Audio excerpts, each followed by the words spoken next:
Hello साथियों, मैं doctor Rakesh Prajapati आप लोगों के बीच फिर से एक नए मुद्दे के साथ। पहले बस 1 मिनट की वीडियो है, उस वीडियो को देख लें और देखिए, इतना तो आप समझ ही गए होंगे। मैं आपको ऐसे ऐसे तथ्य लेकर के आता हूं जो हर कोई व्यक्ति नहीं दिखा पाता है, और एक बहुत ही महत्वपूर्ण मुद्दे को, जैसा प्रोफेसर, एसोसिएट प्रोफेसर और असिस्टेंट प्रोफेसर का था, उसी से जुड़ा हुआ मुद्दा है। एक वीडियो देख लीजिए, बस 1 मिनट की वीडियो है, उसके बाद मैं बात करता हूं आपसे। चलिए केंद्र सरकार के विभागों का सच भी देख लीजिए। केवल ग्रुप और ए बी के अफसरों की जातीय व्यवस्था को समझिए। यहाँ दलितों और आदिवासियों को जगह तो मिली है, लेकिन पिछड़े यहाँ भी पिछड़ गए। देखिए, रेलवे में कुल ए और बी के अफसर हैं 16,381, इसमें पिछड़े केवल 1,319 है, 8%, और समान 11,273, 68%। इसी प्रकार केंद्र सरकार के 71 विभागों में ग्रुप ए और बी के अधिकारी हैं 3,43,777, इसमें पिछड़े केवल 51,384, मतलब 14%, और सवर्ण 2,16,408, 63%। इसी तरीके से मानव संसाधन विकास मंत्रालय, जिसकी जिम्मेदारी है सामाजिक न्याय को बनाए रखना, वहाँ कुल कर्मचारी 665, पिछड़े केवल 56, मतलब 8%, और समान 440, 66%। कैबिनेट सचिवालय में कुल कर्मचारी 162, पिछड़े 15, मतलब 9%, और समान 130, मतलब 80%। राष्ट्रपति सचिवालय में कर्मचारी 130, पिछड़े केवल 10, मतलब 7%, और समान 97, मतलब 74.62%। साथियों, जैसा कि आपने वीडियो में देख लिया होगा, केंद्र सरकार के जो पद दिखाए गए हैं उनसे जुड़ी हुई ये घटना है। साथियों, जिस तरीके से इस देश के अंदर पिछड़ों, दलितों, आदिवासियों के साथ, इस वीडियो में केवल पिछड़ों के पद दिखाए गए हैं, बाकी के भी पद हैं, उसी तरीके से स्थिति है। चाहे वो अनुसूचित जाति की सही, चाहे वो आदिवासी की सही, चाहे वो दलित की सही, पिछड़ों की सही। साथियों, जैसा कि उस वीडियो में आपने देख लिया होगा कि रेलवे के जो ऑफिसर के, रेलवे भारत का सबसे बड़ा विभाग है जहां सबसे ज़्यादा नौकरियां दी जाती हैं। उस विभाग में सबसे ज़्यादा विभागों की नौकरियां हैं, और उसमें जो ऑफिसर हैं, जहां से सारे नियम कानून और पैसे मलाई वाले जो पद हैं, उस पदों पे 16,381 कुल पद हैं, 16,381, जिसमें पिछड़ों को मात्र 8% पद हैं, यानी 1319। दूसरी ओर सामान्य वर्ग के 12,273 पद हैं, लगभग 69%, 69%। 50% होना चाहिए, लेकिन कहां पहुंच गए? 69%। दूसरी ओर पिछड़ों को मात्र कितना परसेंट है? 8%। 27% होना चाहिए, यानी कि 18% की कटौती। वहां पर 18% की डकैती बोलता हूं मैं तो इसे, 19% की डकैती है। कहां जा रही है वो डकैती? 71 विभाग हैं, अन्य विभाग जो भारत सरकार का काम देखते हैं। उन 71 विभागों में 3,43,777 पद हैं। 3,43,777, ये सारे ऑफिसर्स के पद बता रहा हूं, वैसे पद नहीं बता रहा हूं जहां से सारे नियम कानून बनते हैं। 71 विभाग हैं केंद्र के, उनमें पिछड़ों के लिए मात्र 14%, यानी कि 51,384 पद हैं, यानी कि यहां पर भी पिछड़ों के 13% की डकैती पड़ी हुई है।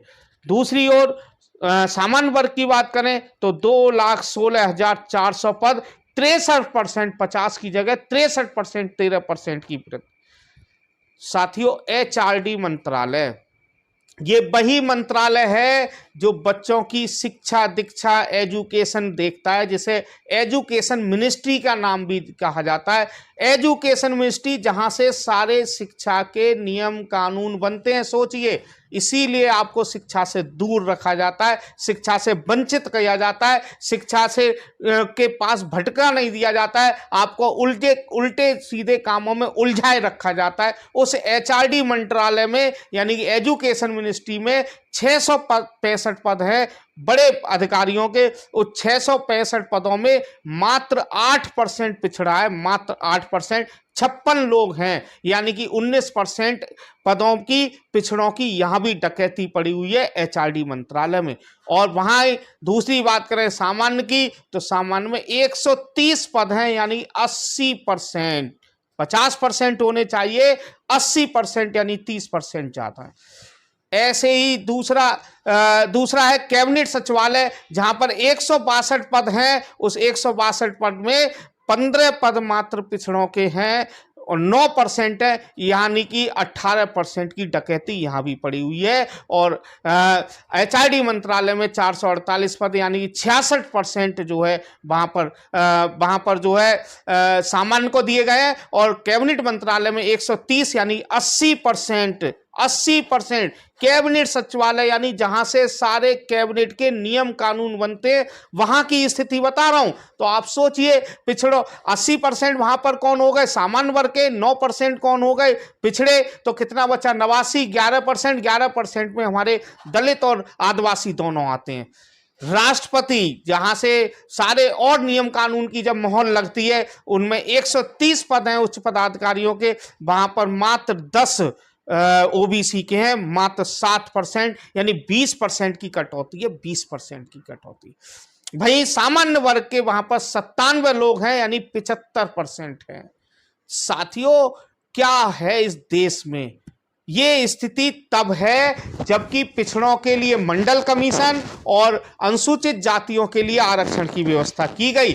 अगर इस देश में आरक्षण की व्यवस्था नहीं होती, इस देश में मंडल कमीशन नहीं होता, इस देश में लालू प्रसाद यादव, मुलायम सिंह यादव, कपूरी ठाकुर, बीपी मंडल, रामविलास पासवान, मायावती, मान्यवर कांसीराम जैसे लोग नहीं आए होते, तो सोचिए डॉक्टर भीमराव अंबेडकर ने जो संविधान लागू किया, उस संविधान की रक्षा करने के लिए ये लोग आए, तब ये स्थिति है। अगर ये स्थिति नहीं होती, मान्यवर कासिम राम जी ने इस तरीके की लड़ाइयां नहीं लड़ी होती, बहन मायावती जी ने दलितों के लिए संघर्ष नहीं किया होता, मुलायम सिंह जी ने पिछड़ों के लिए, और कपूरी ठाकुर और चाहे बीपी मंडल, बीपी सिंह जी ने अगर इस तरीके से हमारा मंडल कमीशन नहीं लगाया होता और अनुसूचित जातियों को आरक्षण लागू नहीं होता, तो मैं स्थिति बता रहा हूं, स्थिति क्या होती, बद से बदतर हो गई होती। और आज भी आप लोगों से उन सब चीजों से महरूम रखा जाता है। आज भी आप लोगों को शिक्षा की ओर जाने नहीं दिया जाता है। आज भी आप लोगों को अन्य कामों में हिलगाए रखा जाता है, जिसको आप लोग समझते ही नहीं है। आप लोग समझते नहीं है, सबसे बड़ी दिक्कत यह है, दलित और आदिवासियों के साथ, पिछड़ों के साथ ये दिक्कत है, वो उनकी उस पॉलिसी को समझ ही नहीं पाते। आप लोगों को उलझाए रखा जाता है धार्मिक कार्यों में, आप लोगों को पूरे दिन इधर उधर के कार्यों में लगाए रखा जाता है, और अपने बच्चों को इंग्लैंड भेजेंगे, अमेरिका भेजेंगे और विदेशों की यूनिवर्सिटी में भेजेंगे, और हमें यहाँ पर संस्कृति का ज्ञान देंगे।